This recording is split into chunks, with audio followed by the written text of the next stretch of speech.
Já estamos. Boa noite, gente. Bem-vindos e bem-vindas a mais um Mais Ainda. É uma alegria para mim receber as letradas e confinadas. São as nossas primeiras convidadas aí com projetos. E depois que a gente teve essa ideia de chamar vocês, né, a gente deve seguir aí com pessoas que estão fazendo projetos legais, que conseguiram se reinventar aí na pandemia. Então, a gente deve convidar aí outros grupos para essa parceria. Bom revê-la, Cláudia, Thalita, nós já fizemos um sobre Beckett e Coates, já deixo aqui o convite para vocês voltarem, Lívia também, que eu sei que trabalha Beckett, então vocês já sintam-se convidadíssimas para uma edição número 2. Bom, gente, o nosso tema hoje é Pensando o Feminino na Literatura, e nossas convidadas são Cláudia Maria de Vasconcelos, que é escritora, ensaísta e dramaturga. Em 2017, Cláudia recebeu o prêmio Biblioteca Nacional por seu livro Samuel Beckett e seus duplos, Espelhos, Abismos e Outras Vertigens Literárias, que foi publicado pela Iluminuras. Lívia Bueloni Gonçalves, professora universitária, tradutora e doutora em Teoria Literária e Literatura Comparada pela USP. Autora de Em Busca de Companhia, O Universo da Prosa Final, de Samuel Beckett. Thalita Buchilti Cruz, que é editora, professora universitária e doutoranda em Teoria Literária e Literatura Comparada pela USP. Bom, queria agradecer a parceria da Mônica Carvalho, da Livraria da Tarde, que é quem acolheu o projeto esse ano. A gente, infelizmente, só fez uma edição presencial, aí logo fomos aí assolados por essa pandemia, mas assim que possível a gente retorna. A livreira da Livraria da Tarde, né, ela sempre coloca aí indicações bibliográficas baseadas no tema que a gente está discutindo e depois a gente disponibiliza aqui para vocês na página do Facebook. Bom, a nossa conversa sobre o tema passará por 3 autores, né? O irlandês Beckett, a britânica Virginia Woolf e o sul-africano John Maxwell Coetzee. Com Beckett, veremos como o autor pensa, qual a visão do autor, né, das personagens femininas. Com Virginia Woolf, papel da mulher que quer escrever. E com Coates, as mulheres na obra do autor. Então, a gente vai começar passando a palavra para a Cláudia. E antes da gente começar o nosso papo, eu queria que você falasse um pouquinho do projeto de vocês, o Letradas e Confinadas, que está aí fazendo o maior sucesso, recebendo muita gente legal no Instagram. Então, bem-vindas e boa noite, Cláudia.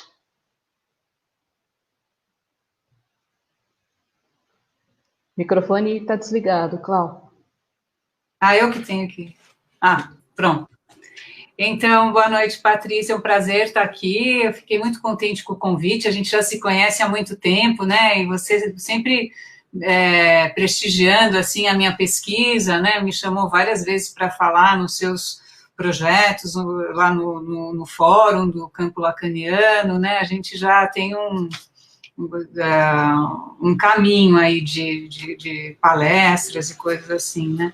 Mas falando um pouco sobre as Letradas, né, as Letradas e Confinadas, a gente quis montar esse grupo, né, porque nós nos conhecemos da USP, nós fomos orientandas do mesmo orientador lá na Teoria Literária, e a gente já se conhece há alguns anos e a gente gosta muito de literatura e queria discutir literatura e chamar pessoas para falar de literatura e nós mesmos falarmos um pouco daquilo que a gente gosta e aos poucos a gente vai entendendo qual que é a vocação do Letradas e Confinadas e me parece que destilar um gostinho de quero mais, assim, dar um aperitivo de um autor ou de uma questão literária para que as pessoas fiquem mais interessadas e vão atrás, né, daquele autor, daquele tema, daquela questão.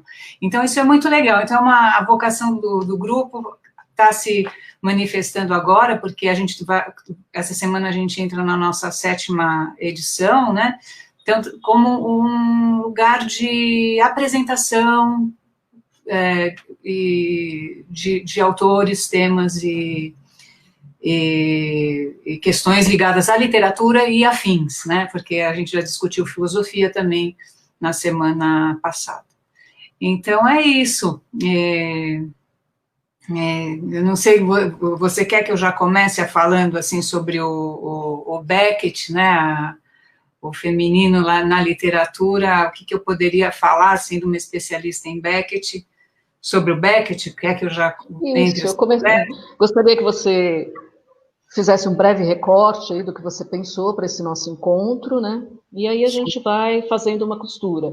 Eu esqueci de dizer, né, a Michele Borges, que é quem toca o projeto comigo esse ano, ela faz tanto a mediação como a curadoria comigo, e ela fica aí meio que mediando os comentários, então se alguém quiser fazer algum comentário, quiser fazer alguma pergunta, pode fazer que a gente, na medida do possível, tenta responder aqui. A palavra é sua, Cláudia. Então, eu fiquei pensando como abordar a questão, né, do feminino no Beckett, e eu gostaria de introduzir essa questão contando um caso que aconteceu com o Beckett, que é bastante polêmico e contrasta bastante com a nossa visão brasileira do Beckett, então, e tem a ver com questão de gênero, e eu acho que pode ser interessante para a gente iniciar a discussão. E, por volta de 1987, 88, um grupo de teatro holandês chamado De Haarlemse Toneel-Show, ele conseguiu os direitos autorais para montar, né, na Holanda, o Esperando Godot. Só que à medida que a peça foi sendo produzida, descobriu-se e chegou aos ouvidos do Beckett que essa peça ia ser atuada por atrizes. Então, os 4 personagens da peça, o Didi, o Gogô, o Pozzo e o Lucky, iam ser interpretados por 4 mulheres. E isso incomodou o Beckett de uma maneira surpreendente. Ele não gostou, ele disse que existia uma qualidade sonora da peça que precisaria ser falada por vozes masculinas. Ele comparou, assim, como num concerto, você substituir um violino por um trompete, foram as palavras dele. E ele ficou tão contrariado a ponto desse impasse ir para a justiça. Foi para o tribunal, teve advogados, e teve discursos e debates, e o juiz teve que assistir a peça, a montagem, e teve que ler o texto, e teve que ler algumas coisas sobre o Beckett para poder falar se as mulheres poderiam ou não estar montando a peça. Enfim, o Beckett perdeu a causa, porque o juiz entendeu que a peça, assim como vários críticos comentavam, era sobre a humanidade inteira, aqueles personagens representavam a humanidade toda. Então, não tinha problema nenhum se eram mulheres que estavam fazendo a peça. No entanto, o Beckett ficou muito, muito chateado com a decisão e simplesmente, por decreto, baniu de lá para frente qualquer peça dele dos Países Baixos. Os Países Baixos, por muito tempo, não puderam encenar peças do Beckett, por conta desse caso. E a gente fica... Que ano era, Cláudia? Que ano foi isso? Isso foi em 88, que o caso foi para a justiça. Uhum. Então, você vê que foi uma coisa que realmente ele se incomodou com isso. E isso é interessante contar. Bom, eu sou uma estudiosa do Beckett, a Lívia, que está aqui com a gente também, outra estudiosa do Beckett, né?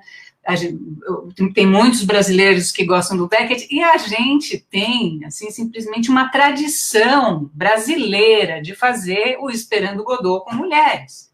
Então, se vocês vão lembrar, a Cacilda Becker, em 1969, estava fazendo um Esperando Godot, ela fazia o papel do Estragon, o Didi era o Valmor Chagas, um ator que eu acho que muita gente se lembra, que era marido dela. Era uma peça dirigida pelo Flávio Rangel, que também havia traduzido a peça, que é uma das traduções boas, ao lado da tradução do Fábio Souza Andrade, que a gente tem disponíveis da peça. Então, ela estava fazendo essa peça em 1969, quando ela teve um derrame nos bastidores do teatro, e depois, uns meses depois, ela veio falecer por conta desse derrame. Então, começa aí, né? Então, a grande atriz do teatro brasileiro fazendo o papel do gogô, né, naquele momento, e ainda com esse fato muito marcante e trágico dela ter tido o derrame no palco. Depois você tem, para falar de grandes direções, né, em 1977, o Antunes Filho decide dirigir um Esperando Godot. E ele chama nada menos, nada mais do que a Lilian Lemmertz, para quem se lembra, foi uma grande atriz, a Lélia Abramo, né, para quem se lembra também, outra grande atriz, e a Eva Vilma, né, que está aí. Então, também, ele chama essas atrizes, a outra não me lembro quem era, mas chama essas atrizes, é um grupo só de mulheres, para investigar o Beckett, no momento que a gente ainda estava, o Brasil estava na ditadura militar e tudo, e eu acho que ele tentou entender como é que funcionava esse autor dentro desse contexto político brasileiro. Depois a gente tem, em 2000, a Cristiane Paoli Quito, que é professora até da IAD, diretora da IAD por muito tempo, ela faz uma montagem também com que ela faz 2 Didis, 3 gogôs, né, ela divide tudo, faz uma dramaturgia diferente, e todas mulheres. A Georgette Fadel, uma diretora e atriz importante aqui de São Paulo, fazia a peça na época, a Érica Moura também, que é outra atriz, minha amiga querida, também fazia a peça na época, e a gente tem, não tão distante assim, em 2006, o Gabriel Vilela, um grande diretor que coloca no palco também atrizes icônicas aqui, pelo menos 3 aqui de São Paulo, acho que a Magali Bife, a Lavínia Panunzio, a Beth Coelho e a Vera Zimmermann, que eu não sei se é de São Paulo, mas enfim, ele fez uma montagem muito tocante, muito bonita também, só com mulheres. Então, os brasileiros têm essa coisa de... não são tão puristas, isso é uma coisa boa nossa, né? A gente experimenta, a gente quebra certos paradigmas, certos limites. Mas o curioso dessa história do Beckett é que, assim, se você for pensar, o teatro grego empregava só atores homens para fazer todos os personagens, inclusive os personagens femininos, assim como o teatro elisabetano, né? E o que se estava propondo não era transformar o estragon numa estragona, eram as mulheres mesmo assumirem a persona masculina. Enfim, a gente até, assim, tão anárquico que poderia pensar que o Esperando Godot tem muito o que falar para o universo feminino. Se a gente pensar, por exemplo, na resiliência desses personagens, né, que com toda a dificuldade, esperando um Godot que nunca vem, e aquele tempo que não passa, e aquele silêncio, aquele vazio, e eles continuam lá. Isso é uma característica, me parece, muito feminina, né? E também, assim, pensando na mulher, nos ciclos da mulher, na menstruação, e essa coisa que a gente vive, né, tão carnalmente, esse personagem sempre naquele universo cíclico e tal. Enfim. Mas, então, eu contei essa historinha para um pouco introduzir, assim, uma questão interessante, que é como é interessante que o Beckett teve uma reação tão radical e tão controladora, e com a qual eu não concordo, porque eu acho legal ver as montagens do Beckett com mulheres, ou com homens e mulheres misturadas, e também com homens, eu não tenho problema com isso. E como ele foi tão radical, e, no entanto, ele é um autor que eu acho muito generoso com as suas personagens femininas. Eu estou falando especificamente do teatro, né? Ele dá para as suas atrizes grandes personagens, né? Deu para as suas atrizes grandes personagens. Então, a gente pode pensar, por exemplo, em Dias Felizes, que é uma peça que até a gente teve uma montagem do grande diretor beckettiano, Rubens Rusch, com a Sandra Dani, há poucos anos atrás, que eu fiz a assistência de direção, mas também muita gente deve ter visto a Fernanda Montenegro, que fez junto com o Fernando Torres, o Dias Felizes, isso há mais tempo, eu acho que isso eu não peguei a data, mas eu acho que é década de 90, ou começo dos 2000. Então, essa personagem Winnie de Dias Felizes, para quem já viu a peça, se lembra que é uma personagem que no primeiro ato está enterrada, como se estivesse enterrada num deserto da cintura para baixo, e no segundo ato ela aparece enterrada do pescoço para baixo nesse mesmo lugar, né? Então é uma personagem, é praticamente um monólogo, porque apesar de ter um marido que a gente não vê direito, ele está atrás dela, num lugar que ele fica meio escondido, ela que está se colocando o tempo inteiro, né? Então é uma peça, uma das grandes peças do Beckett, é um monólogo longo, não é um monólogo curto, não é uma peça curta, é uma personagem que a gente poderia, uma mulher de classe média, muito comum, mas no entanto com as questões, né, de como passar o seu dia surreal, né, pode ser entendido alegoricamente, né. E também, como o Beckett é um autor que sempre pensa o personagem no seu estatuto de personagem mesmo, ele faz muito metalinguagem. Então, por exemplo, quando a Winnie fala sol infernal, fornalha de luz divina, ela se refere ao sol do deserto, mas também ela está olhando para o refletor. Então, ele vai criando camadas, então a personagem vai se referindo à situação dela, mas essa situação é um deserto, é uma hecatombe, é algum lugar assim, mas ao mesmo tempo é o teatro, e ela olha para frente, fala, nossa, que bom que ainda se preocupam comigo, estão olhando para mim, e não é nenhum anjo, nenhum Deus, mas é a própria plateia, né, que ela está revelando, né, que ela percebe que está sendo observada. Então, isso também é interessante, né, como uma mulher solitária, não compreendida pelo marido, assim como ela amalgama nessa questão de um personagem, não entendendo direito o jogo a que ele está submetido e tendo que ficar correspondendo às regras desse jogo, e de um jeito muito solitário, e precisando saber que o marido está ouvindo, e tentando ver se estão prestando atenção no que ela está falando. Então, isso também é muito tocante. Então, essas duas camadas criam na personagem, sobretudo por ser uma mulher, uma dor muito, muito funda. E isso se repete, esse tipo de situação se repete em outras peças do Beckett. Então, a gente tem, por exemplo, uma peça que eu acho que recentemente, que foi encenada também, essa peça por uma atriz que faleceu agora há pouco tempo, a Maria Alice Vergueiro, uma peça que se chama Eu Não. Ela fez essa peça em 1986, dentro de um programa de 4 peças do Beckett, que se chamava Catástrofe. Então, ela fez essa peça Eu Não. O que é essa peça? Eu acho que algumas pessoas podem até procurar no YouTube, que deve ter, vale muito a pena ver. É uma boca. Uma boca, você, quando a cortina abre, você vê uma boca. Tudo palco escuro, e você vê uma boca 3 metros de altura, mais ou menos, e essa boca começa a falar, é uma boca de mulher, é uma voz feminina, e por ser um fragmento do corpo, ela também fala em fragmentos a sua história, parece que é a sua história. Ela diz, eu não tem nada com isso, né?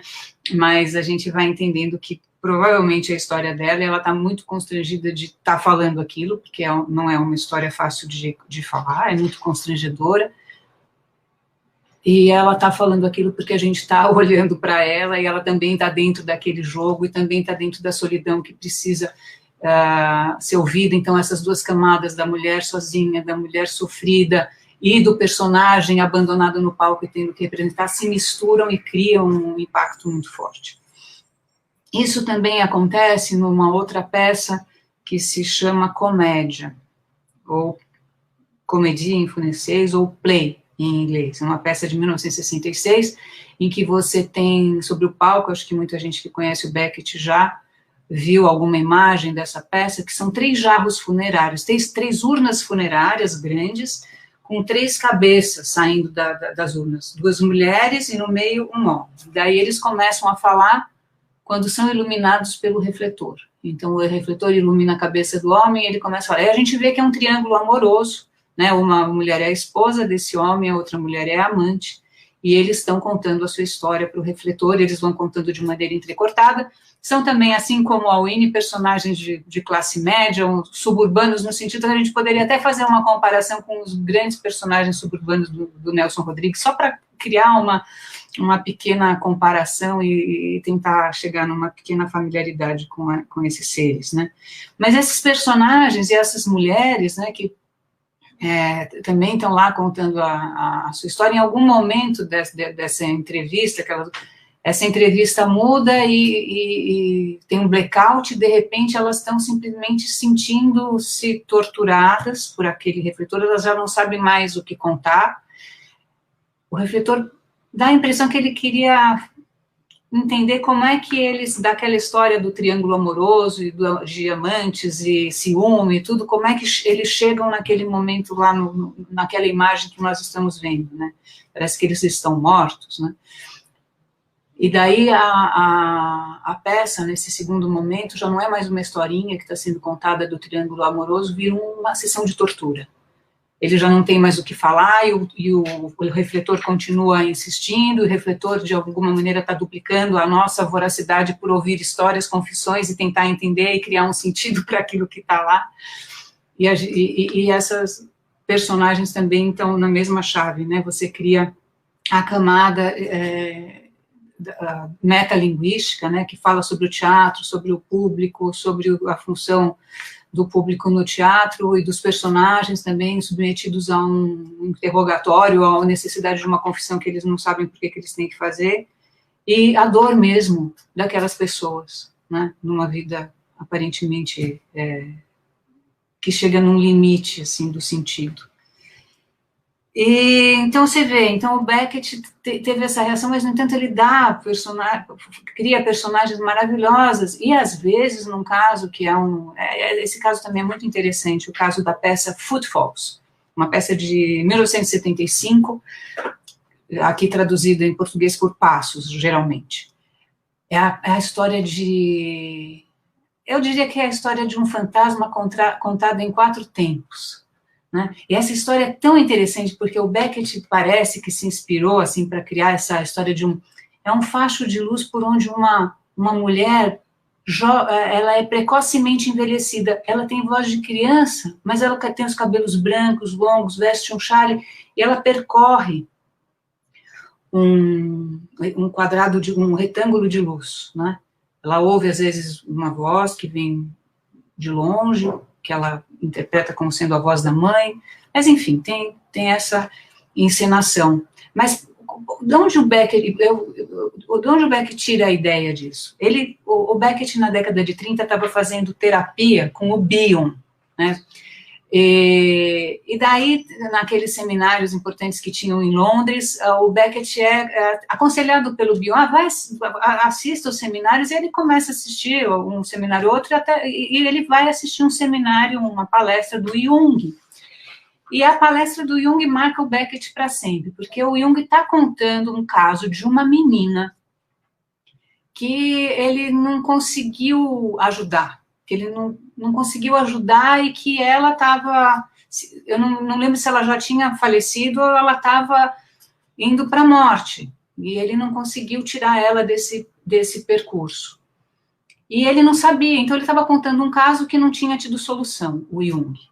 E de repente o Jung fica parado, olhando para o espaço, e tem um insight, e ele entende o que aconteceu com a menina e compartilha isso naquele momento com o público, e uma das pessoas do público era o Beckett. Para ele, aquela menina ela não tinha nascido. Ela estava aí, mas ela, de fato, ela não tinha nascido. E isso fica com o Beckett. Quando a gente lê essa peça, Passos, né, à luz dessa informação, fica muito forte, né? Então, essa questão dessa menina que não havia nascido, que fica anos, porque você vê isso, ele ouviu em 35, na palestra do Jung, né? E a peça é escrita em 74, 75, e estreia em 75. Então, fica anos essa personagem, que para quem, eu não vou dar spoiler, mas para quem quiser conferir, É uma peça em 4 partes, sendo que a última parte é, assim, simplesmente tirar o tapete do público. É assim, é como jogar você num abismo, é sensacional, assim. Então, eu queria salientar isso. Então, o Beckett, de um lado, teve essa reação tão radical, tão dura, né, com esse grupo que acabou encenando, Esperando Godot, com atrizes mulheres, e, no entanto, é um autor que deu para suas atrizes grandes personagens e que tratou as suas personagens com tanta, eu diria profundidade, é uma palavra que muita gente não gosta, mas eu acho que é com profundidade. Então, essa o meu recorte para entrar para começar a nossa conversa. E eu não sei se eu estava pensando em fazer o seguinte, porque essas semanas eu estou estudando, preparando aula sobre conto, e me caiu nas mãos um livrinho de cartas da Catherine Mansfield, uma grande contista, né? Ela era nova-zelandesa, mas viveu em Londres, e contemporânea da Virginia Woolf, né? Me caiu uma carta dela para o marido, né? Então, uma escritora tão incrível, né, que nem a Catherine Mansfield, e daí você vê o que ela fala do ponto de vista de uma mulher como escritora para o marido, né? Então, eu fiquei pensando, a gente tinha comentado com a Lívia que eu podia ler essa carta que é curtinha para passar a bola para a Lívia, e se puder, né, Patrícia, não sei se você quer fazer... Não, claro, não, tranquilo. Aí a gente já faz aí a passagem para uma segunda rodada. Exatamente, para passar a bola para ele, vai falar da Virginia Woolf, que eu acho que vai ter tudo a ver, né, que é o assunto da dificuldade da mulher ser escritora na década de 10, 20, né, essas escritoras do modernismo, né. Então, eu vou mostrar aqui algumas cartas, né. Então, ela escrevendo aqui para o John Middleton, o marido, verão de 1913, diz ela: sou assim tão tirana, Jack, querido, ou você fala apenas para implicar comigo? Acho que sou uma péssima administradora e a casa parece exigir tempo demais se não é cuidada com algum método. Quero dizer, quando tenho de arrumar algo 2 vezes ou lavar coisas desnecessárias, fico terrivelmente impaciente e desejo estar trabalhando. Quantas vezes esta semana não ouvi você e Gordon conversando enquanto eu lavava pratos? Bem, alguém tem de lavar os pratos e arrumar a comida. Caso contrário, nada na casa para comer, só ovos. Sim, odeio, odeio, odeio fazer essas coisas que você aceita de mim como todos os homens de suas mulheres. Só consigo desempenhar o papel de criada de modo muito pouco convincente. Tudo bem, talvez para as mulheres que não têm mais nada para fazer, e depois você me chama de tirana e fica admirado por eu me sentir cansada à noite. O problema com as mulheres como eu é que não conseguimos nos abstrair do que fazemos. E segunda-feira, depois que Gordon, Leslie e você se vão, fico às voltas com uma mente cheia de fantasmas de panelas e fogões, e será que não vai faltar comida?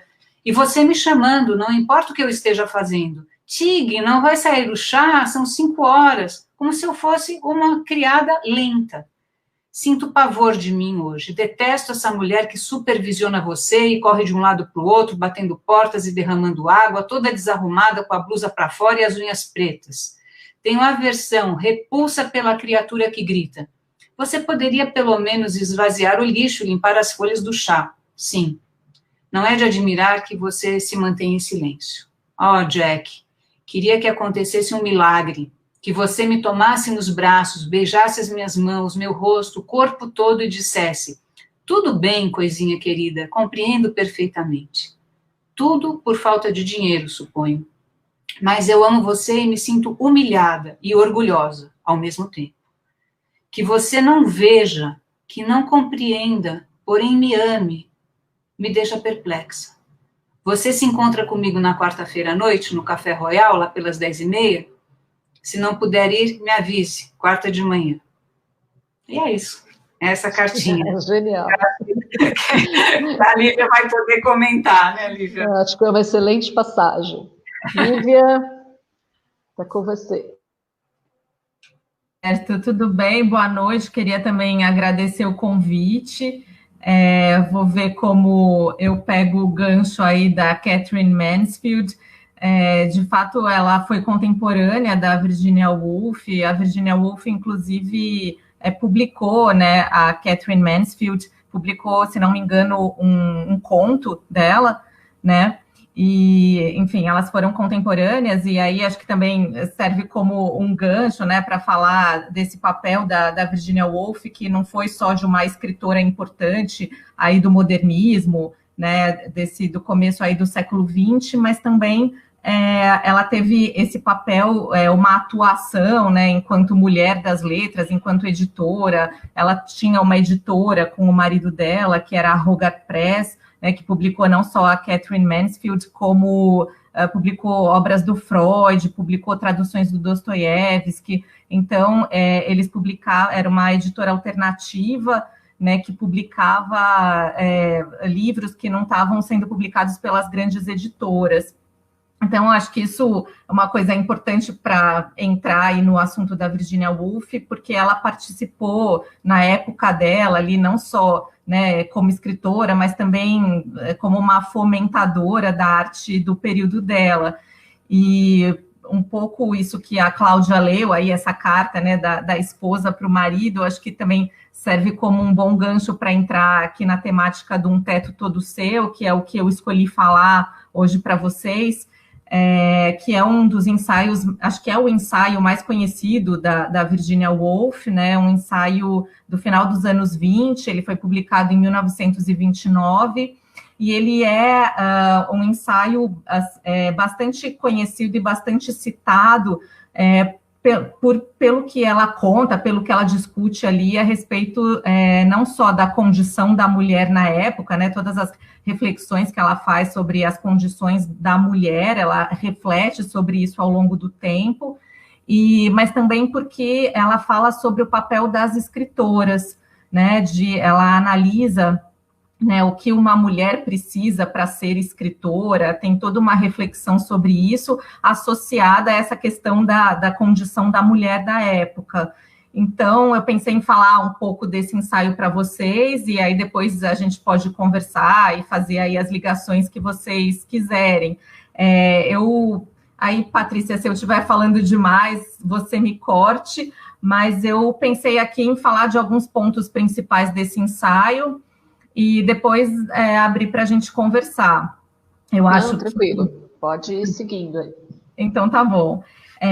Bom, eu acho que é importante dizer que esse ensaio, né, Um Teto Todo Seu, ele é baseado em duas palestras que a Virginia Woolf deu, né, em 1928, dentro da Universidade de Cambridge, mas em unidades ali que eram só para mulheres, né? Então, eram alunas, né, meninas que estavam na universidade, e a Virginia Woolf, como uma escritora notável ali do período, ela é convidada para dar uma palestra cujo tema é as mulheres e a ficção, né? E o Um Teto Todo Seu é a história um pouco de como ela vai pensar, o que ela vai falar nessa palestra.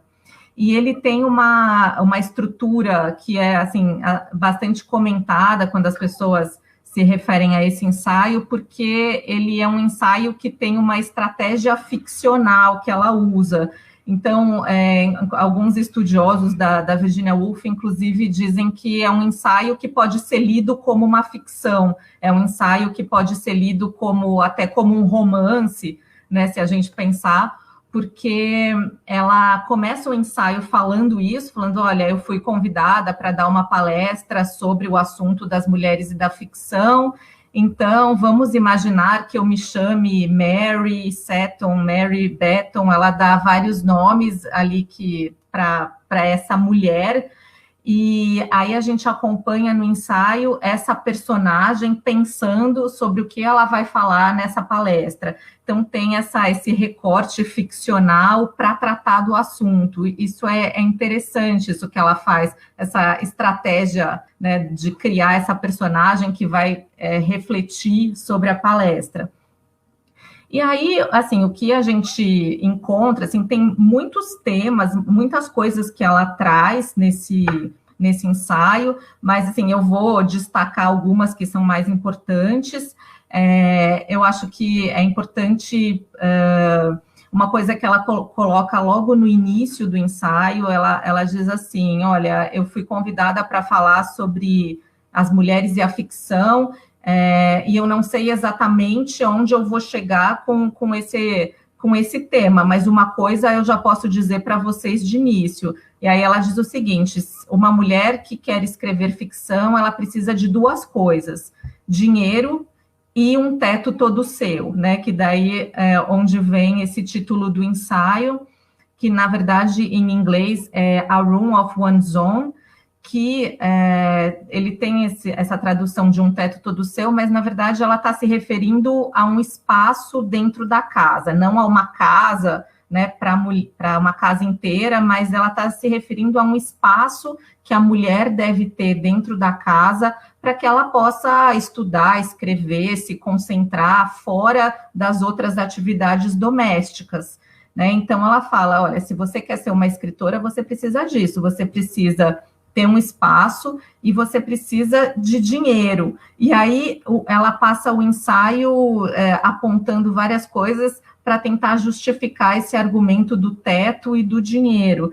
E o que é essa coisa do dinheiro, né? Que ela coloca de uma forma bem pragmática, mas ela fala o seguinte, que quando você tem independência financeira, você tem liberdade de expressão, é um pouco essa ligação que ela faz, né, que uma mulher que é dependente financeiramente, ela não vai ter a liberdade necessária para poder fazer o que ela quer, para poder falar o que ela quer, ou para poder desenvolver ali na escrita o que ela quiser. Então, ela atrela essa independência financeira a essa liberdade, a essa autonomia da mulher. E claro que a gente tem que pensar que ela está falando, né, no final dos anos 20 do século passado, então, contextualizando, é uma época em que não era comum que as mulheres tivessem uma renda vinda de uma atividade profissional. Então, ela está chamando muito a atenção para isso, ela faz uma reflexão sobre como a maioria das mulheres vive naquele período, e a maioria são donas de casa, são mulheres que estão restritas a um ambiente doméstico, de cuidados com a casa, de cuidados com os filhos, né, de muitos filhos, família muito grande, e ainda por cima dependentes financeiramente. Ela começa a apontar todas essas questões. Ela fala, olha, aqui na Inglaterra é recente, ela fala que é do final do século XIX, uma lei que permitia às mulheres gerenciarem o próprio dinheiro, né? Porque antes disso, mesmo se a mulher fosse rica de alguma forma, ou se recebesse uma herança, esse dinheiro era controlado pelo marido, pelo pai, por um irmão, né? Então, até gerenciar a própria renda era uma coisa recente ali no momento que ela escreve.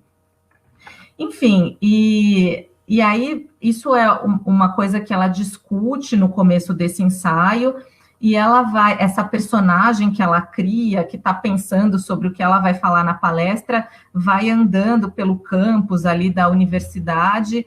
E aí acontecem algumas cenas com essa personagem que acho que estão ali colocadas para mostrar um pouco os lugares que estavam fechados ali para a mulher da época. Isso é colocado de uma forma bem sutil, assim, porque esse ensaio ele é bastante citado como, né, um ensaio feminista, um ensaio que traz questões que depois vão ser desenvolvidas, né, aí por diversas teorias feministas, e tem muitas questões ali, mas colocadas de uma forma bastante sutil e até bastante irônica em alguns momentos. Então, essa personagem, por exemplo, quando ela tenta entrar numa biblioteca para fazer uma pesquisa e o funcionário não deixa ela entrar, fala, não, para entrar aqui nessa biblioteca você tem que estar acompanhada por um homem ou você tem que ter uma carta de apresentação.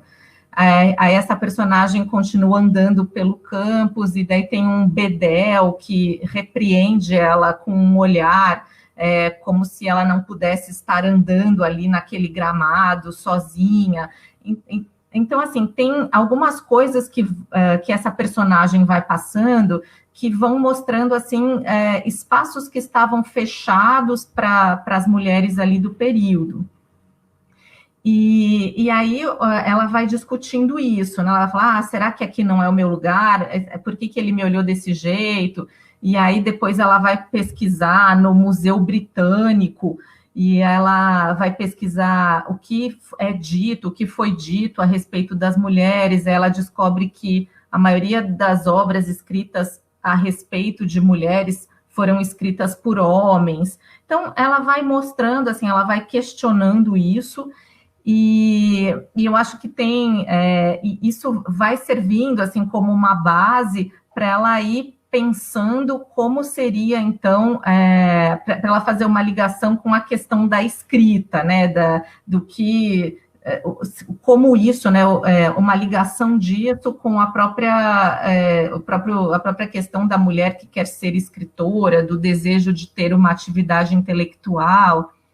E aí eu acho interessante, assim, tem um momento desse ensaio que é um outro momento que é bastante conhecido, onde nessas reflexões dela, ela fala o seguinte, ela fala, olha, eu me lembro de ter lido num jornal que...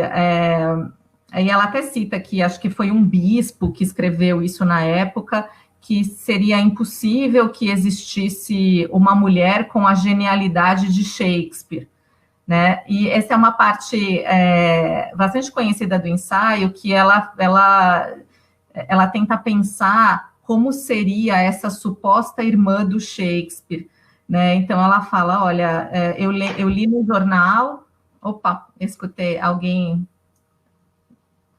posso continuar? Pode. Tá bom. Não, é que eu achei que era algum comentário. Então, aí ela está falando sobre isso que ela leu no jornal, e aí ela fala, olha, mas se a gente for pensar, ela fala, mas que tipo de comentário é esse, né? Que não existiria uma mulher com a genialidade de Shakespeare.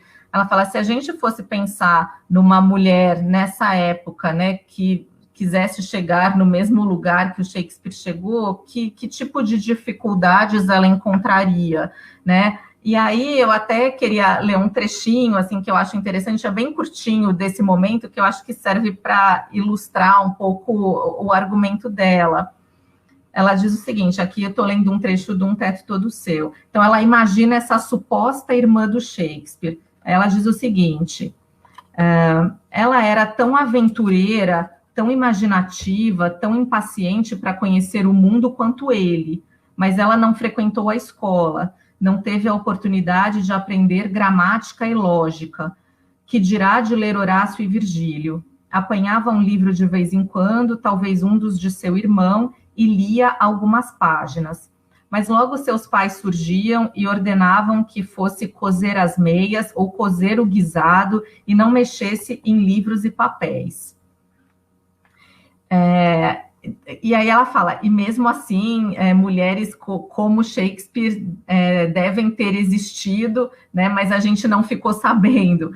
Mas o que ela está querendo dizer aqui com esse comentário é que uma mulher que quisesse fazer isso na época, né, por mais força de vontade que ela tivesse, ela seria empurrada para um lugar que seria muito mais difícil ela quebrar essa barreira do que se ela fosse um homem, né? Um pouco o argumento que tá sendo colocado ali. Mas, né, apesar disso, ela vai falar, apesar disso, muitas mulheres foram adiante e conseguiram furar esse bloqueio, né? Apesar disso.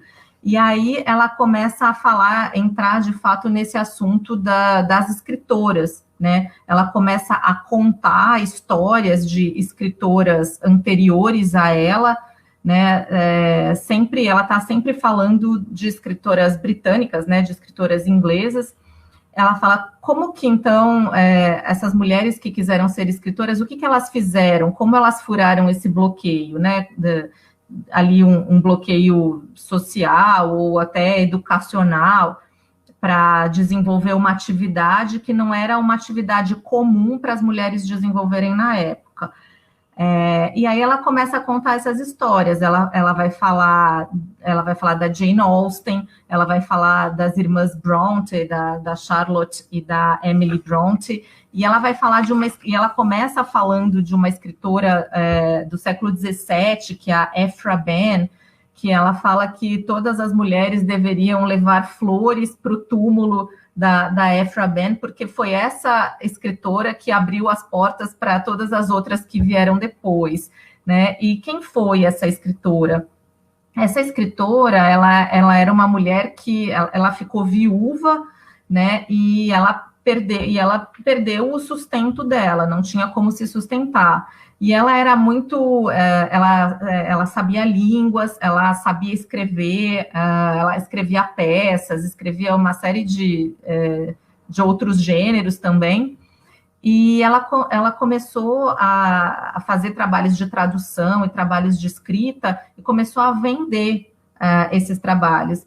Então, a Virginia Woolf chama a atenção para o fato de que ela teria sido ali uma pioneira, né, no sentido de desenvolver a atividade da escrita e ser remunerada por isso. Né? Então, ela destaca essa escritora, ela fala também sobre a Jane Austen, que eu acho que, né, aí é uma escritora inglesa bastante conhecida, né? Ela fala que é incrível a gente imaginar como a Jane Austen produziu tudo que ela produziu nas condições que ela tinha na época, porque ela não tinha um teto todo dela, né? Ela escrevia num ambiente cheio de gente, com uma família grande, e ela inclusive escondia escondia os escritos dela, né, para que ninguém visse o que ela estava fazendo. E a Virginia Woolf faz um grande elogio a Jane Austen, fala que quando a gente lê as obras dela, a gente é como se ela tivesse escrito nas melhores condições possíveis de escrita, e a gente sabe que não foi isso que aconteceu, né? Ela fala das irmãs Bronte, ela fala da estratégia do uso do pseudônimo, por exemplo, né? Então, pensando assim em como essas mulheres furaram esse bloqueio para escreverem e para publicarem, para serem lidas. Então, ela fala que muitas mulheres aí desse período publicaram como se fossem homens, usaram pseudônimos masculinos, porque era a única forma de publicar alguma coisa, e também porque era uma forma de se esconder, no sentido de que era mal visto na época uma mulher com esse tipo de atividade intelectual ou de escrita mesmo, né? Então, enfim, a Charlotte Bronte publicou como um pseudônimo que era Currer Bell. Ela fala da Amandine Dupin, que é a George Sand, né, que a gente fala, que publicou como George Sand.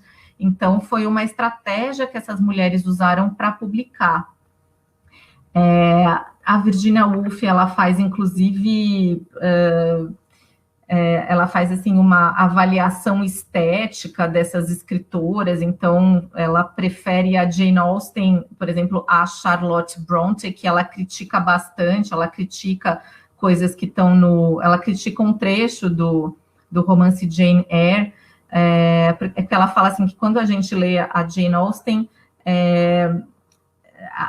não tem nada ali que macule a integridade da romancista. A Jane Austen consegue criar um tipo de voz para a escrita dela que a Virginia Woolf admira, e ela fala que já a Charlotte Bronte, ela deixa escapar opiniões pessoais, pelo menos no trecho que ela cita ali num Teto Todo Seu, deixa escapar opiniões pessoais no meio da escrita, e a Virginia Woolf acha que aquilo não é bem acabado na escrita desse trecho do Jane Eyre, né? Ela fala que é como se a Charlotte Bronte tivesse deixado escapar uma queixa ou uma espécie de ressentimento da condição feminina na própria linguagem do romance, o que a Jane Austen não faz.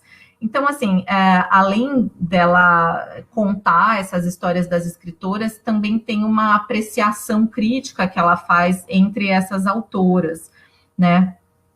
Claro que, assim, essas coisas que eu estou falando são alguns pontos, né, que eu estou destacando no ensaio, e eu acho que o importante, assim, de uma forma geral, é também observar que ela vai contando essas histórias e ela vai falando isso, mas sempre no sentido de encorajar aquelas meninas, né? Porque se a gente pensa que o ensaio é baseado nessas palestras que ela deu, então, o ensaio, principalmente do meio, principalmente na sua parte final, ele tem um sentido de encorajamento, porque uma coisa que ela também fala bastante é de como as mulheres são, né, naquele período, eram constantemente desencorajadas, né, a ousar, ou a escrever, ou tentar fazer alguma coisa que elas queriam.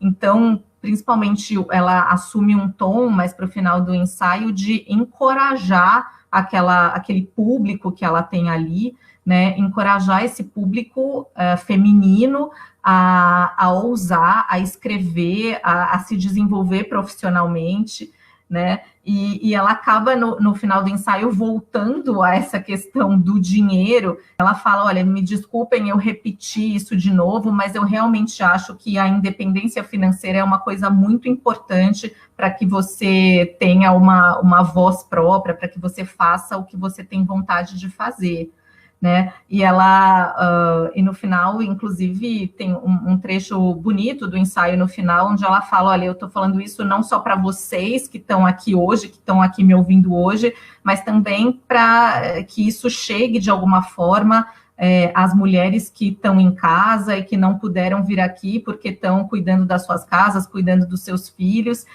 mas que isso chegue até elas também, e pensem também nessa irmã do Shakespeare, né, nessa suposta irmã do Shakespeare, que não teria chegado onde ela gostaria, mas que essa possibilidade está em cada uma de vocês, né? Então, eu acho assim, isso de maneira geral são algumas coisas importantes que estão ali num teto todo seu. E eu achei que, né, pensando aí na Virginia Woolf como uma escritora importante, uma escritora modernista bastante importante, e esse é o ensaio, eu acho que a gente pode dizer que é o ensaio mais conhecido dela, acho que pelo menos é um ensaio bastante citado, porque também alguns estudiosos aí da Virginia Woolf costumam dizer que tem vários pontos que ela toca aí nesse ensaio, que depois é como se ela antecipasse muitas questões que depois vão ser discutidas aí por outras teorias de gênero, ou teorias feministas, e ela toca, de alguma forma, em todos esses pontos, questão de identidade, questão do retrato da mulher na literatura, outra coisa que ela discute, a visão do homem que escreve sobre a mulher, a própria questão de como escrever, de buscar a identidade da escrita, é uma outra coisa que aparece. Então, são questões, acho que bastante, assim, produtivas e importantes para pensar o feminino na literatura, né, do ponto de vista do ensaio de uma escritora, né? Então, é o que eu pensei em trazer para vocês aqui, tentando agora jogar um gancho para a Thalita. Não sei se eu falei demais, porque eu sei que a Thalita também vai falar dessa questão aí de uma personagem escritora. Então, eu acho que agora podemos passar para ela aí a fala. Joia, Lívia, obrigada. Oi, Thalita.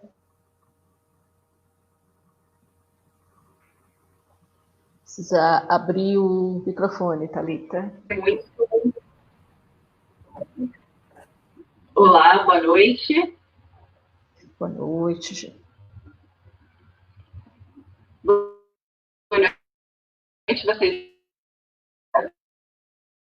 Eu também quero agradecer o convite, né, de estar aqui conversando com vocês, com a Liv,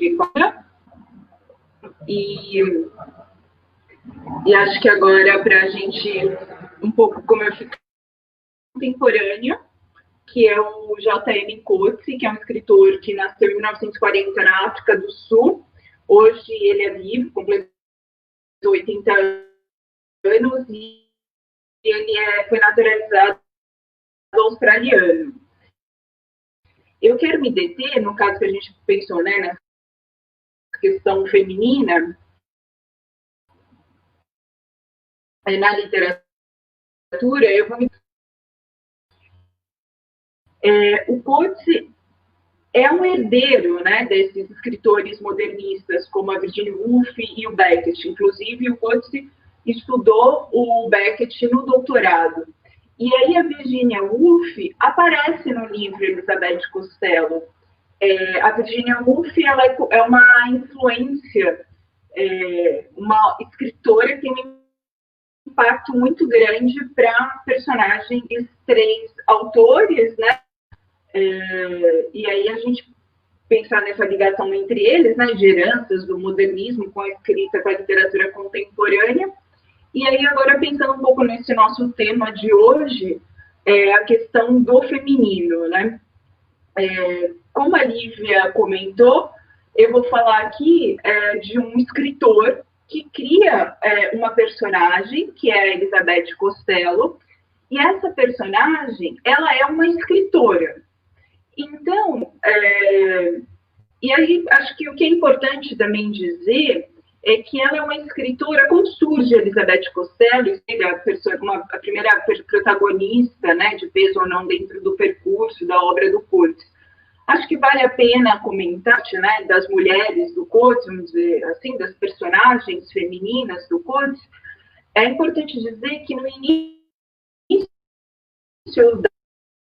da carreira dele, né,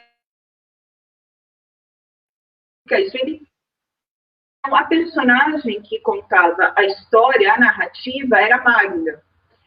Você tem na Idade de Ferro a Elizabeth, também chamava Elizabeth, que contava a história.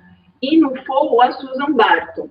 Então, eram narradoras femininas que contavam a história do ponto de vista, da perspectiva delas, e dentro, e ele trabalhava bastante, esses são livros que tratam bastante das questões sul-africanas relacionadas ao apartheid, à violência institucional. Então, um pouco a perspectiva feminina dentro de espaços, dentro de enredos que vão tratar um pouco de instituições com predomínio masculino e da violência institucional, etc. Então, ele tem essa questão da narradora, né? E aí, o que acontece é que em 2000, a Elizabeth Costello, a obra, né, ela é de 2003, mas acho que é importante dizer, e acho que isso a gente pode pensar no paralelo, talvez, com o que a Lívia falou da Virginia Woolf, que é um texto todo seu, a Virginia escreveu, né, para uma palestra numa universidade para mulheres. E o Coetzee, a primeira vez que surge a personagem Elizabeth Costello, ela surge também no contexto de uma palestra. Ele é convidado para uma palestra nos Estados Unidos, e aí, no lugar de apresentar um texto não ficcional, ele apresenta uma ficção. E nessa ficção, ele cria uma situação muito semelhante, um pouco um jogo de espelhamento, que a Elizabeth Costello tinha sido convidada para o mesmo que ele tinha sido convidado. Então, ele faz esse jogo de encaixes, né?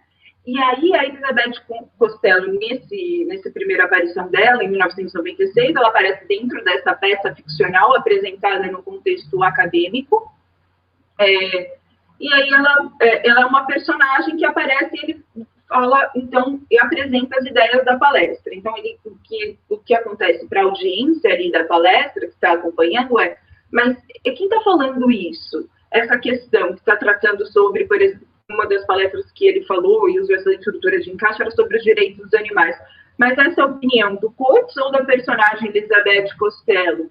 Então, ele bola um pouco os limites entre ficção e não ficção, já nessa situação, uma espécie de performance, né, que ele faz nessa palestra, nessa audiência pública. E aí, o que acontece é que, assim, dos anos 90, dos meados dos anos 90 até o início dos anos 2000, sempre que ele é convidado a uma palestra, ele apresenta uma peça ficcional em que surge a Elizabeth Costello. E aí, no início dos anos 2000, em 2003, ele reúne boa parte dessas palestras e cria também novos capítulos, digamos assim, e aí ele publica esse livro, que pode dizer que é um romance, mas é um romance bastante estranho, porque não tem aquela estrutura que a gente conhece, né, de começo, meio e fim, de um desenvolvimento de personagem. Ele é organizado em 8 capítulos, que seriam 8 palestras. E aí tem algumas palestras que se repetem, que foram palestras que ele realmente deu. E aí aqui o que é importante é que logo na abertura, né, do livro, na primeira palestra, ele apresenta a personagem Elizabeth Costello, e a gente sabe de uma maneira muito direta que ela é uma escritora que nasceu em 1928, que no momento em que a gente a encontra ali para iniciar uma palestra, ela está com 67 anos. E a Elizabeth Costello, ele apresenta como uma escritora que ganhou projeção nos anos 70. E ela ganhou essa projeção e também fama como uma escritora feminista. E por quê? Porque ela publica, né, na história que ele conta, que ele inventa nesse roteiro da personagem Elizabeth Costello, ela publica um livro em 1969 que se chama A Casa da Rua Eccles, em que o que ela faz a pessoa tem o livro, né, Ulisses, do Joyce, então o que a Costello cria? Uma nova história. Se a personagem que era coadjuvante, que era a esposa do Leopold Bloom, a Molly Bloom, no livro da Costello, ela vai ser a protagonista, ela não vai estar mais presa em casa, ela ganha a rua. E aí, por conta dessa narrativa, por conta dela reinventar a história do Joyce, numa perspectiva da mulher, ela ganha fama e projeção. E aí, só que ao mesmo tempo que ele diz, então, que a Elizabeth Costello, ela surge e se transforma numa escritora de projeção por conta dessa reinvenção de tratar de questões de gêneros a partir daquele que ele chama de, até está escrito no livro, patriarca da literatura modernista, que é o Joyce,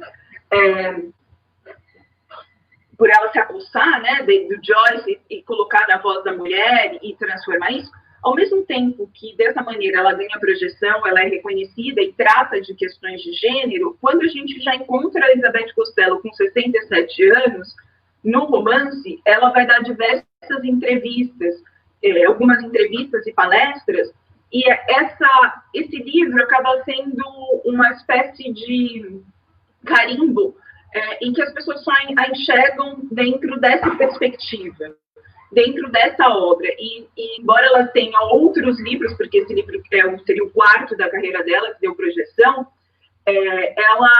ninguém pergunta mais sobre a obra recente ou sobre os outros trabalhos. Um pouco o que está um pouco ali em discussão é o quanto isso virou uma espécie de uma amarra para Elizabeth Costello e para as produções dela, e ela parece um pouco congelada nesse tempo e nessa obra. Então, acho que é interessante falar como que é a idade da Elizabeth Costello. Ela é uma mulher australiana, quando ela ganhou projeção, porque o Coates está justamente problematizando a maneira, né, e trazendo para a questão contemporânea o que é ser, né, escritora, emergir como escritora nos anos 70. E, ao mesmo tempo, ele também, quando ele mostra as entrevistas com ela, que são feitas, né, com a Elizabeth Costello, ele também está questionando, ajudando, problematizando, melhor dizendo, um pouco assim, aquele lugar que ficou congelado dela, e ela tentando sair desse congelamento. E ela diz, sim, eu me apossei do Joyce e me apossei do cânone dos clássicos, contei, era preciso dar voz a essas personagens femininas, mas também a gente precisa criar as nossas próprias histórias agora, um pouco se distanciar do cânone, se distanciar dos clássicos. Os clássicos estão aí para a gente se apossar deles, mas, ao mesmo tempo, a gente também precisa criar nossas invenções, nossas histórias. Então, eu acho que isso é um ponto interessante para a gente pensar do que a Lívia falou, né, da Virgínia, que também ela resgata uma certa tradição, resgata a tradição das mulheres escritoras, né, do século XVIII, Jane Austen e outras, e aqui um pouco a Costello, que se diz, aqui está textualmente no romance, ela sempre comenta nas entrevistas que o impacto de ler Virginia Woolf, o impacto da Virginia Woolf na sua própria escrita, mas, ao mesmo tempo, também essa coisa de reinventar, dar vozes aos personagens, aí também a questão dos personagens femininos, contados pela ótica masculina, mas também a necessidade de contar suas próprias histórias. E aí, dentro também, pensando um pouco no jogo, no que é interessante também dizer, eu até vou ler para vocês, tem uma passagem falando do teto, e pensando até na Catherine Mansfield, da questão da vida doméstica, né, e do espaço da escrita, da mulher escritora, e aí aqui tem uma passagem que o filho está colado na ótica dele, né, na perspectiva dele. Então, eu vou ler esse trechinho. Desde que se conhece por gente, a sua mãe, a Costello, sempre se isolou de manhã para escrever. Nenhuma interrupção sob qualquer circunstância. Quando estavam com muita pena de si, nenhuma interrupção sob qualquer circunstância. Costumava-se sentir uma criança infeliz, solitária e não amada. Quando estavam com muito pena de si mesmos, ele e a irmã sentavam do lado de fora da porta trancada e soltavam pequenos gemidos. Depois de gemer, passavam a cantarolar ou cantar e se sentiam melhor, esquecendo o abandono. Agora, as coisas mudaram. Ele cresceu, não está mais do lado de fora, mas de dentro do aposento, observando a mãe sentada, de canela, enfrentando, dia após dia, ano após ano, enquanto o cabelo lentamente vai do preto ao grisalho, a página em branco. Quanta tenacidade, pensa. Ela merece a medalha, sem dúvida nenhuma. Essa medalha e muito mais, pelo valor acima do exigido. Acho que essa passagem aqui é interessante, que é o filho, né, que acompanha agora a mãe, para ver que ela vai receber um prêmio nesse trecho do livro, e o filho recorda a mãe criando esse espaço para escrever, e o do filho adulto, que reconhece o esforço do trabalho dela e vê também que, assim, é o que todo mundo enxerga como a escritora, a figura pública, grande, e agora é a mulher que está envelhecendo e vai ganhar prêmios. Esse círculo, assim, que está presente no livro é muito a questão da figura pública do escritor, da autoridade, da voz do escritor, e aqui a gente pode pensar também da mulher, né, que é uma personagem feminina, então, mas ao mesmo tempo, a obra também problematiza, tensiona, tem muitas tensões no sentido assim, que espaço é esse que é dado? Será que, de fato, ela é ouvida ou não? Todo esse circo que se arma em torno às vezes, de palestras, espaço espaço privado, da mulher, etc. Tem a questão pública e da publicidade, do mercado literário, a gente pode pensar também. E aí, outra coisa que é importante... Está cortando bastante a sua fala, seu microfone. Que tem aqui...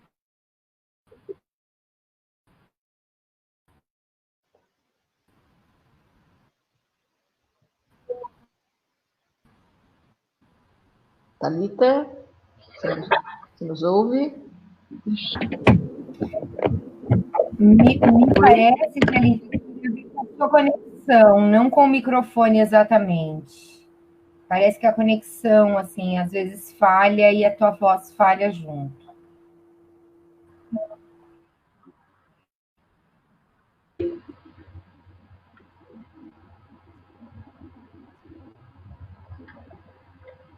Eu tentei aqui colocar também o 4G, vamos ver se vai funcionar melhor. Agora a voz está bem melhor. Vamos desligar os microfones aqui. Está melhor? Ótimo. Tá. Então, a gente estava falando, né, sobre essa questão da escritora, espaço privado, espaço íntimo, da discussão do mercado literário. Então, tem essas discussões da ponto de vista dessa personagem feminina. Acho que tem uma outra camada que a gente também pode... Eles aparecem no texto, tá? É problematizado pela voz da Costello, e o Coates coloca isso na voz da Costello também para problematizar e para a gente pense, que ela defende um princípio de criação que ela chama da imaginação. O que seria isso? Ela, como escritora, ela teria liberdade para criar, para penetrar na vida de qualquer ser.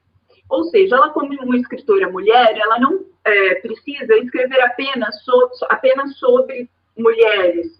Ela teria a capacidade de imaginar como seria a vida de um homem, de um morcego, até de uma ostra, de qualquer ser que compartilhe de vida aqui na Terra. Em que ela está discutindo, ela apresenta e discute essa questão da imaginação simpatizante, que é o princípio, então, de como o escritor teria essa capacidade de, por meio da imaginação, da alteridade, da empatia, de criar mundos e fazer também com que o leitor imagine essas vidas, e aqui tem essa discussão, a Elizabeth Costello, numa das palestras, a questão. E aí, o que a recepção do Coates, né, da crítica coatesiana, trabalha bastante, é que, na verdade, a Costello, a própria figura da Costello, ela é uma resposta, essa teoria que é do Coates, não é resposta, mostra os limites, né, dessa teoria da imaginação, dessa questão da alteridade, da empatia, da capacidade imaginativa, mas que tudo isso também tem os seus limites. E aí, eu acho que talvez, para ilustrar também dos limites criativos, né, dessa coisa de se colocar num lugar ou outro, imaginar, acho que vale a pena citar uma outra obra do Coates, que é bastante polêmica, principalmente nessa perspectiva de questões de gênero, que é essa obra, ela vai tratar de dois casos um caso de estupro coletivo, e vai também ter um caso em que o personagem principal, o protagonista, David Lurie, ele é expulso da universidade porque ele é acusado de assediar uma aluna. Então, trata sobre essas questões, e aí eu acho que essa obra é um impasse também na carreira do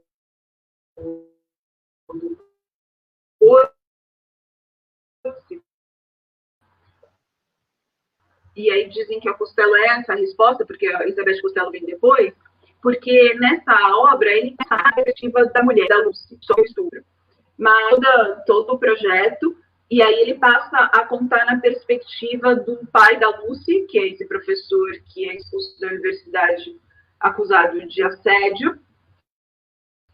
Então ele começa a contar a narrativa na perspectiva do David Lurie, e aí quando chega nessa cena ele não narra, porque não narra em detalhes, você sabe, né, a personagem está no banheiro presa e sabe o que está acontecendo com a filha, ouve gritos, e aí depois aqui você vai falar sobre isso. Então, um pouco que ele, como escritor, o Coetzee, se viu nesse impasse de impossível imaginar isso, impossível de narrar tamanha barbárie. Então, também tem essa questão de tratar sobre o que narrar o mal, né, como narrar ou não narrar, então, esses limites, né, dessa imaginação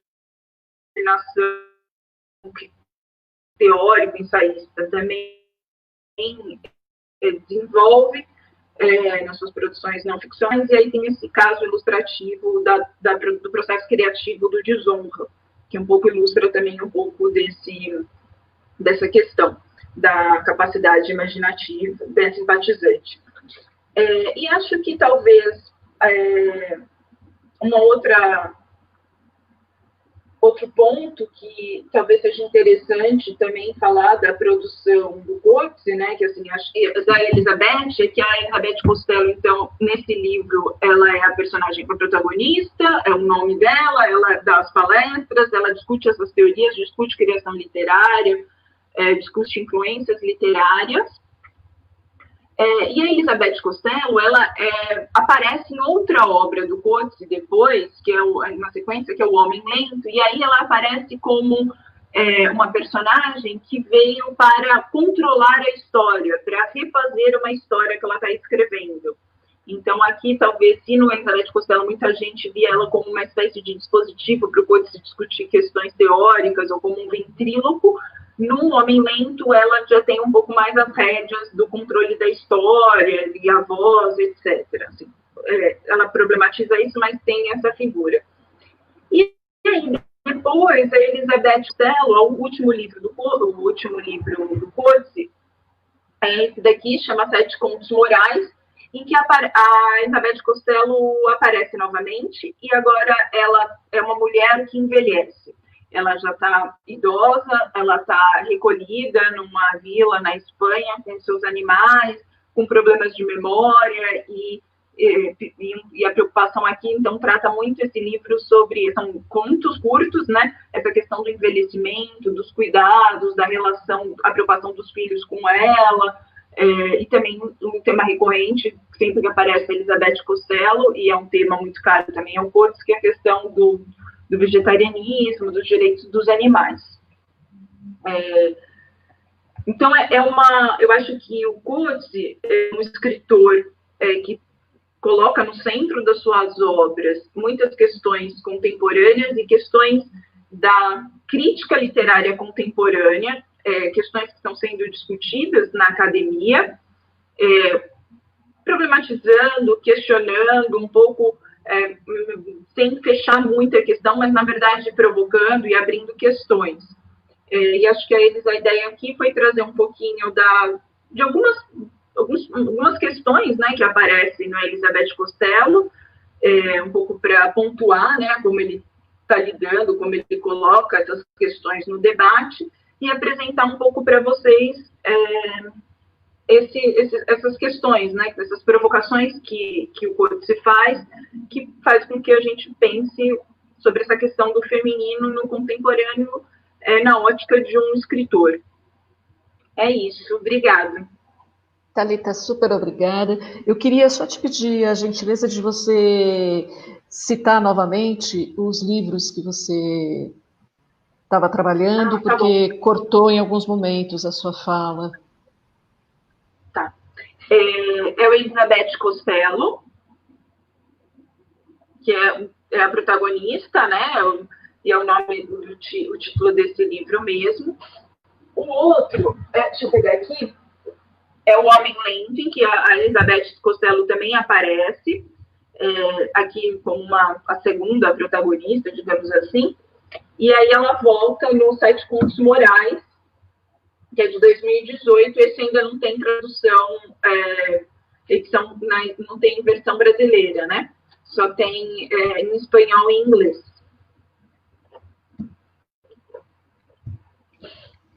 Joia, super obrigado. Michele, nós temos perguntas, vamos abrir para a gente conversar um pouquinho.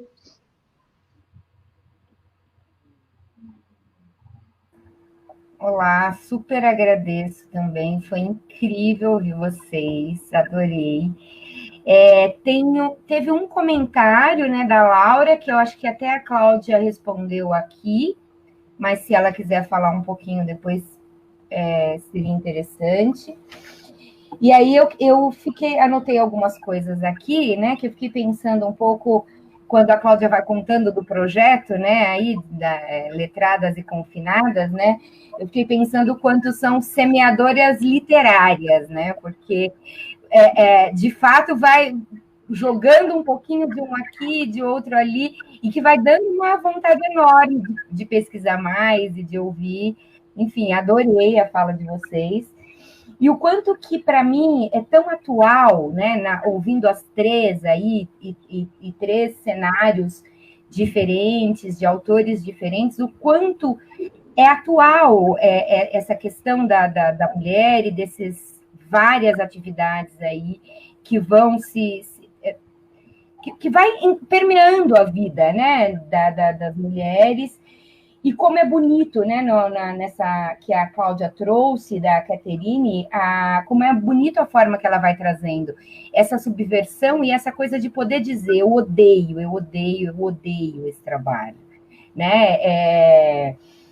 E aí, pensando um pouco na questão de um teto todo seu, né, da independência financeira, me chamou muito a atenção a questão dela colocar que precisa de uma independência financeira para ter liberdade de expressão. E aí, se a gente pensar a questão do dinheiro na psicanálise, o quanto que tem a ver com uma questão aí pulsional, libidinal, e por que não, de fato, da liberdade mesmo, né? Da liberdade para falar. E que são questões que estão o tempo todo, assim, me chamaram muito a atenção de como são atuais, né? E da questão que a gente vive hoje, né? Tantas mulheres, tantos homens também, mas isso tem ainda um peso social muito maior nas mulheres, o quanto que estar em isolamento, muitas trabalhando em casa, tendo que estudar em casa, administrando a casa, as atividades, os filhos, e o quanto que todas nós teremos que ser um pouquinho de Jane Austen, né, para poder dar conta de escrever como se tivesse um teto todo nosso, para todo o trabalho que a gente está fazendo. Enfim, quem está na academia, tem vários docentes aqui nos acompanhando, o quanto que isso tem sido um desafio mesmo, né? E como vai aparecendo a subversão aí nas três personagens, né? E na autora também, nos autores também, essa coisa da subversão mesmo, de ir contra um modelo instituído, né? Um modelo patriarcal, e que a gente ainda vê sinais disso hoje, e pensar que tanto tempo depois, né? Enfim, era isso que eu tinha para comentar. Deixa eu ver se tem mais algum comentário aqui. Não, acho que é isso. Se a Cláudia quiser falar um pouquinho do que a Laura perguntou também, fique à vontade.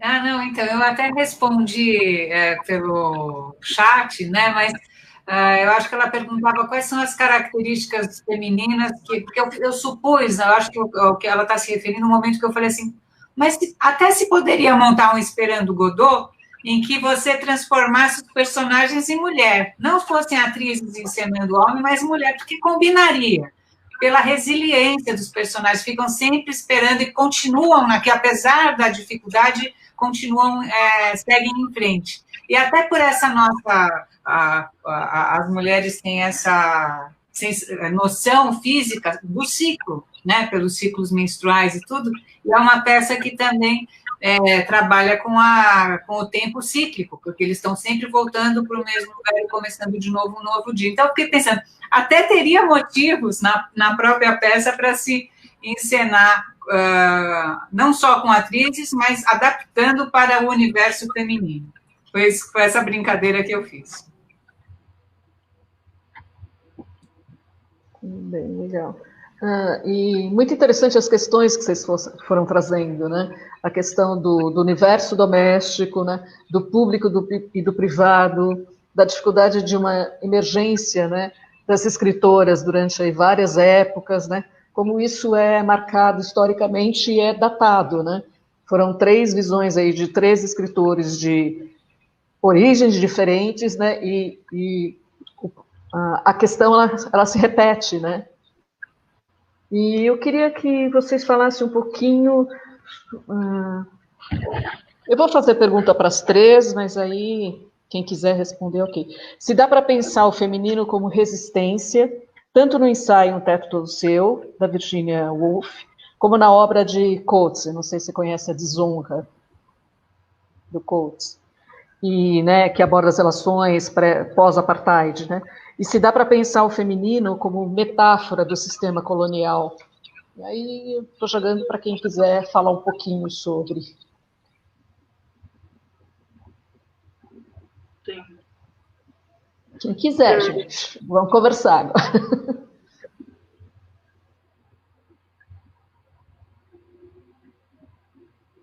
Acho que...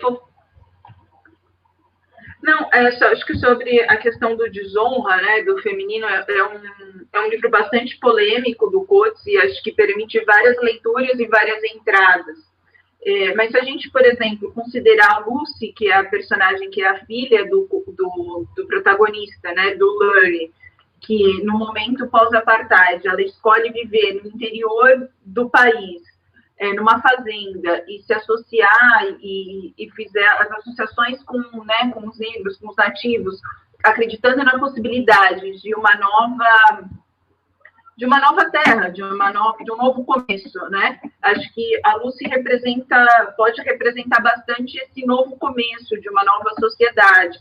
E embora ela também tenha sofrido a violência, né, do estupro, ela decide ter o filho, né, fruto desse estupro. Então isso é uma questão dela ter escolhido ter o filho é muito complexa e permite várias leituras. Então tem uma das leituras que enxerga isso como o começo, como um traço de esperança. Outras leituras enxergam como falar dessa violência, né, do estupro, de todos os problemas raciais no momento de pós-apartheid, que seria uma visão muito desesperançosa da África do Sul, que seria reconstruída. Então, acho que e é isso, né? A literatura, quando é bastante construída, ela coloca as questões no debate, né? E faz a gente pensar e enxergar os vários ângulos. É isso, acho que ajuda a gente a pensar e ver o que pode ser ou não, e pensar o momento presente, né? Nesse sentido, acho que, assim, a Lúcia é uma personagem feminina muito forte do Coates e muito... que não é a protagonista, não está tudo na perspectiva dela, então tem muitos ângulos que a gente não sabe do pensamento dela, com o leitor, e acho que a Lucy e outras personagens, se você for olhar na trilogia autobiográfica dele, Infância, Juventude e Verão, você tem a figura da mãe, o retrato da mãe, que aí também ele envolve os limites de ficção e não ficção, mas é um conteúdo mais autobiográfico. E aí também a mãe é retratada como uma mulher muito forte, que segura ali a família, em que o pai enfrenta problemas com alcoolismo, etc. Então, eu acho que tem personagens femininas no Coates bastante fortes, assim. E é claro que também você tem personagens que são retratadas, às vezes, de uma maneira mais caricatural, ou de estereótipo. Você também encontra isso, né? Na obra, ao longo da obra. Meninas, vocês gostariam de comentar? Lívia, Cláudia? Eu acho que o Coates, ao tentar... Você podia até contar isso, porque eu não sou especialista em Coates, mas eu converso com a Thalita, né? Que em algum momento ele pensou em colocar essa narrativa em primeira pessoa, a partir do ponto de vista da mulher que foi estuprada, né? E isso se tornou uma espécie de barreira para ele, enquanto escritor, que ele não poderia seguir nessa linha. Então, ele para de escrever e encontra um outro meio de contar essa história. É isso, Thalita? Que ele ia contar essa história na perspectiva, o narrador ia ser colado na perspectiva da Lucy, né? Só que o que acontece é que aí ele, quando chega na cena do estupro, ele não consegue escrever. E aí ele reformula todo o projeto e coloca na visão do David Lurie, que é o professor, que acaba virando o protagonista do Desonra. Bacana isso.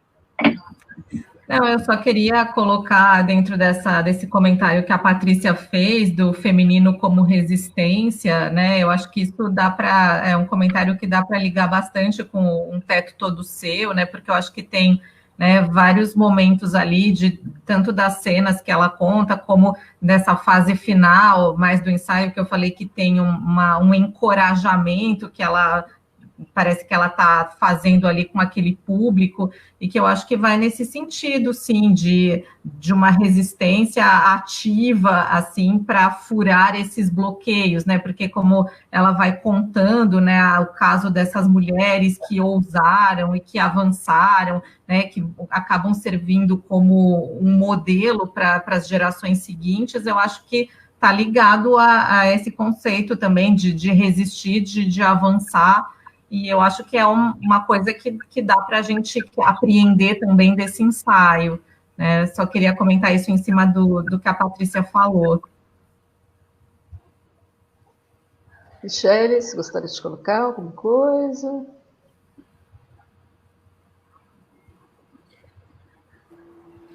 Só agradecer mesmo, que eu adorei as falas todas que vocês trouxeram. Me deu muita vontade, assim, um gostinho de querer procurar mais, de ler um pouco mais. Assim, super agradeço. Meninas, antes de eu encerrar aqui, eu gostaria que cada uma falasse o que capturou para estudar a obra, por que a Cláudia se interessou por Beckett, por que a Thalita pelo Coates, e elencasse um livro para sugerir a leitura, antes da gente fechar aqui, de cada autor. Bom, eu comecei a me interessar pelo Beckett muito menina ainda, com 18, 19 anos, quando assisti uma peça, uma coleção de peças curtas dele, nessa montagem que a Maria Alice Vergueiro fazia, dirigida pelo Rubens Rusch, e eu tinha, sei lá, 18, 19 anos, isso foi em 86, e eu fiquei absolutamente impactada com aquelas peças curtas do Beckett, não entendi, mas percebi que lá tinha alguma coisa muito significativa e falei, um dia eu ainda vou entender melhor isso aí. Na época, estavam começando a ser traduzidas obras do Beckett, como a trilogia Malone Morre, Molloy, O Inominável, e eu comecei a acompanhar esse autor e muitos anos depois, mas muitos anos mesmo, que eu resolvi fazer um doutorado sobre o Beckett, né? Enfim, mas é um autor que sempre foi um enigma. O bom de autor enigma é que você quer decifrar. Então, é um pouco essa a minha história com o Beckett. E ainda hoje eu uso o Beckett, assim, eu fiz o meu doutorado sobre Beckett, o pós-doutorado. O Beckett é o autor principal, a partir do qual eu estudo muitos outros autores. E no meu pós-doutorado 2, que foi na Faculdade de Educação, que era a tônica era o conceito de natalidade na Hannah Arendt, ainda assim eu uso Beckett. Não, o Beckett é aquele autor que eu me debrucei, conheço razoavelmente bem e uso como uma espécie de termo de comparação. É um marco zero, né, da escrita, para mim, pelo qual eu posso mapear o meu universo literário. Ele me ajuda muito nisso. Então, é isso aí. Que livro você indicaria para quem quer ler Beckett? Que livro você indicaria do Beckett? Assim, eu acho que o Esperando Godot é uma peça, está disponível, né? Tem as traduções, eu acho que é uma peça interessante para se começar a ler o Beckett, mas também eu sugeriria uma outra peça, que vem depois do Esperando Godot, que chama Fim de Partida, que eu acho que essa peça anuncia muitos procedimentos experimentais que o Beckett vai usar depois, em televisão, em peças curtas, em outras experiências, e já estão anunciados no Fim de Partida. Então, é uma segunda leitura. Então, são essas duas partes interessantes. Thalita? Acho que a relação Beckett e Coates, eles andam um pouco juntos, assim. O Beckett eu conheci na faculdade, era uma leitura obrigatória de um curso, e aí foi o Fim de Partida, e acho que a minha sensação, um pouco semelhante à relação da Cláudia, foi eu li aquele texto, aquela peça, e aí eu achei muito esquisita, eu não entendi nada, mas ao mesmo tempo eu queria entender, sabe, me instigou, assim, aí eu fui ler outra vez, procurar, etc. Então, essa foi assim que eu cheguei ao Beckett.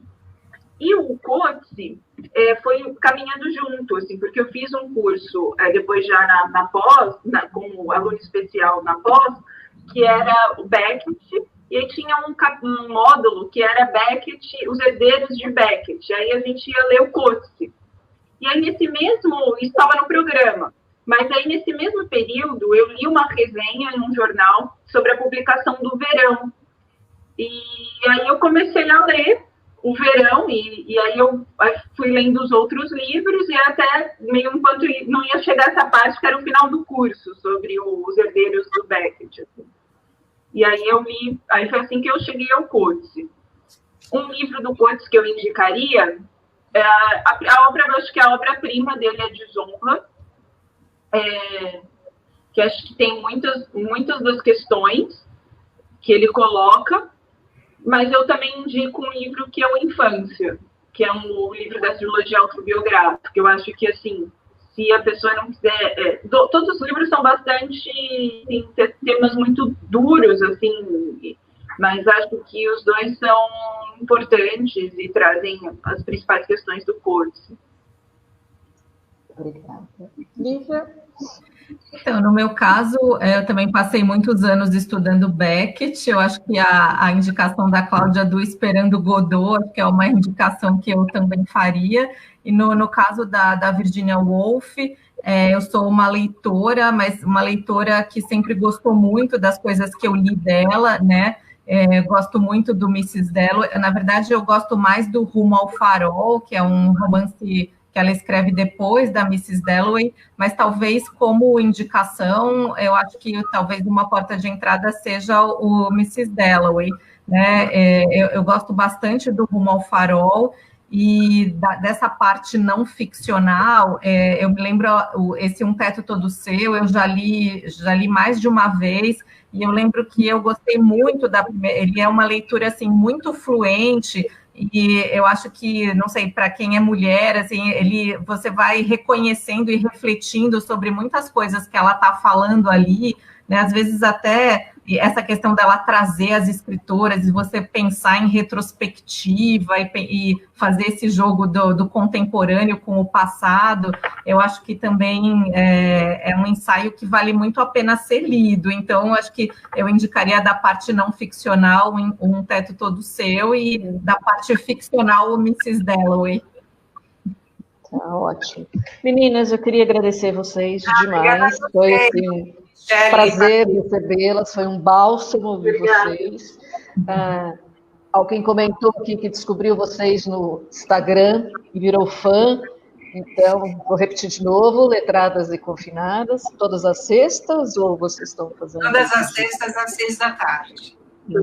E aí as pessoas acham vocês pelo Instagram de cada um. Pelo Instagram, a live estão transmitidas pelo Instagram. Por sinal, posso fazer uma propaganda da nossa live? Vai lá. Essa semana a gente vai falar com uma estudiosa, a Tatiana Cavallari, né, Thalita, que é colega da USP também, sobre Georges Perec, um autor francês muito interessante, poucas pessoas conhecem ele, e vão descobrir um autor experimental, assim, incrível.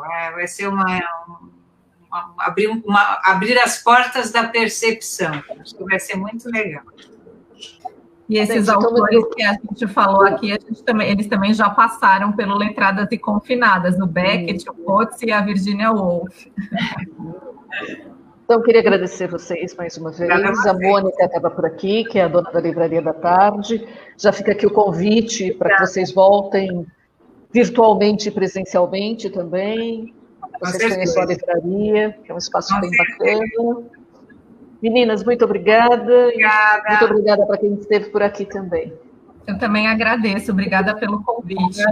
Obrigada pelo convite. Prazer. Gente, então boa noite para vocês. Tchau, Lembrando que a gente vai colocar a lista de livros, né, de indicação da Mônica, mais a indicação das meninas, na nossa página no Facebook. Beijo, boa noite, até a próxima.